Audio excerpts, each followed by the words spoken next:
Ito yung tagapagkal natin, guys. Dito natin ibinibigay yung mga mahina nating sisiw. Okay guys, bilangin nyo guys kung ilan. Welcome to Bensoy, the amazing adventure of Saysay.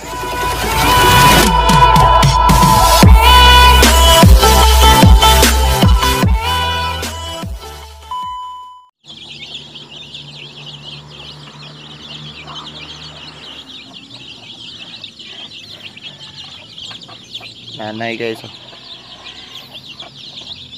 Ito pa. Yun pa.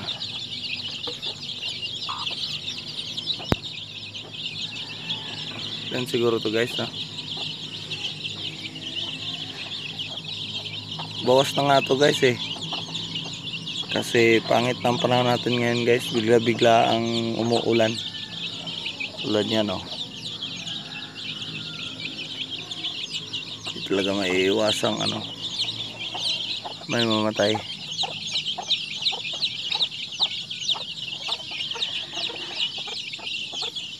Mga ka-Bensoy, magandang araw sa ating lahat. Today's video guys ay may isi-share lang ako sa inyo guys kung ano ba ang aming ginagawa sa mga sisiw kung sakaling may nakita tayong medyo matamlay at nanghihina. So ito sila guys, kita ko muna. So ayan, medyo marami-rami ang sisiw ni Utol ngayon guys. Sa katunayan, bawas na yan. May mga nalagas na guys. Dito na naiiwasan guys. Kasi yung panahon natin ngayon guys ay bigla ang umuulan. Tapos pag uminit, sobrang lakas talaga ng init. So dito talaga naiiwasang may namamatay. Tulad yan guys, oh. Ano? Matamlay na. Meron pang isa to dito. Yan, oh. Matamlay na rin. Ayan. Meron pa dito. Ayan. Matamlay.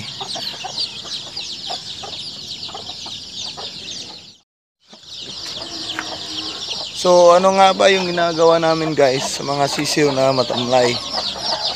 Meron pa pala dito guys.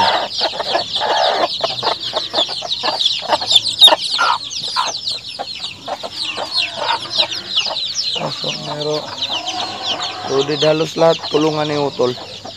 So ang ginagawa natin guys sa mga matatamlay na sisiw, syempre hindi yan mabilis na gumaling guys or maagapan natin. So kailangan lang natin silang ikal. So ang ginagawa natin, ito yung culling machine natin guys, papakita ko sa inyo dito.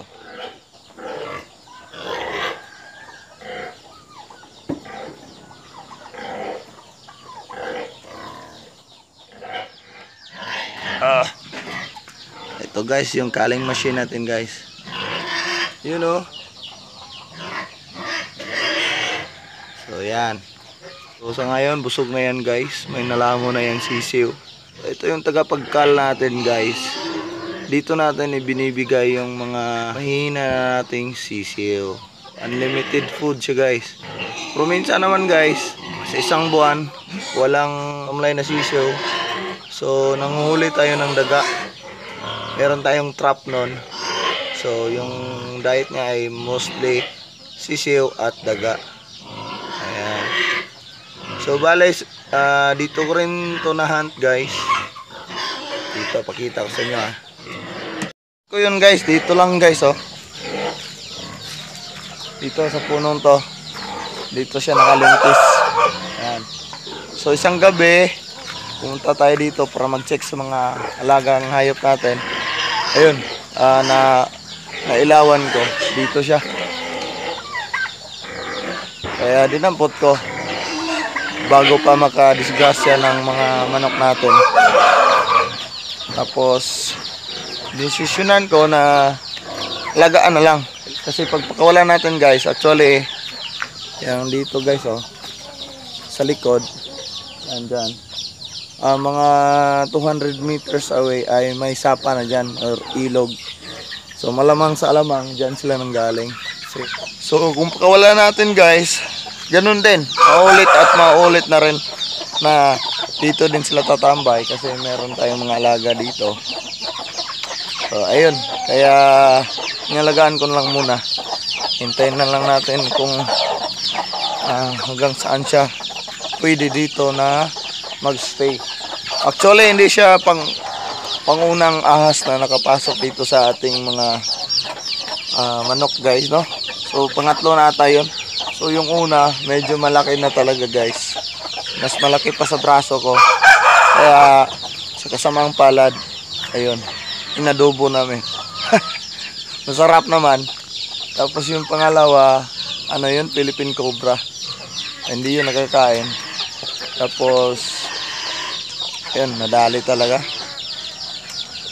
pag hatak kong ganon na hati, ayan, namatay, sayang. Tapos ito, yan, so yan yung culling machine namin guys, yun. So sa mga mahilig sa reptile dyan or particular na sa ahas, sa ngayon wala pang pangalan yung alaga natin, yung culling machine natin. So pwede kayong mag-suggest sa comment kung ano ang pwede natin ipangalan.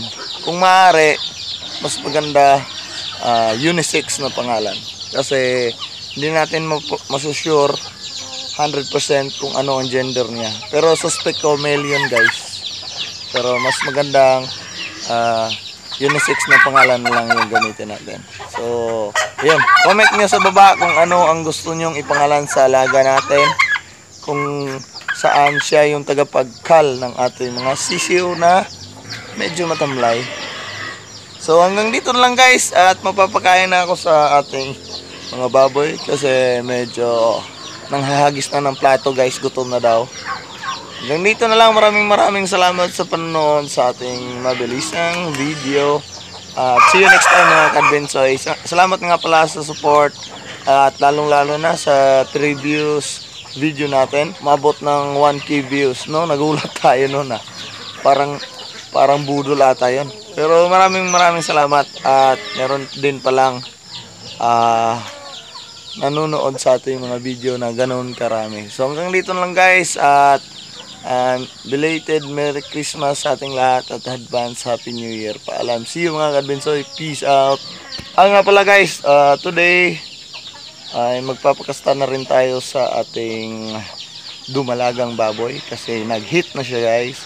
So finger cross, sana mag-success at mabigyan tayo ng maraming mga biik. So yun lang, hindi ko na lang siguro bibidyohan kasi wala tayong assistant ngayon, tapos mag-a-assist ako sa magpapakasta sa ating dumalaga, kaya hindi ko siguro mabibidyohan. So baka next time na lang siguro. Yun lang, paalam.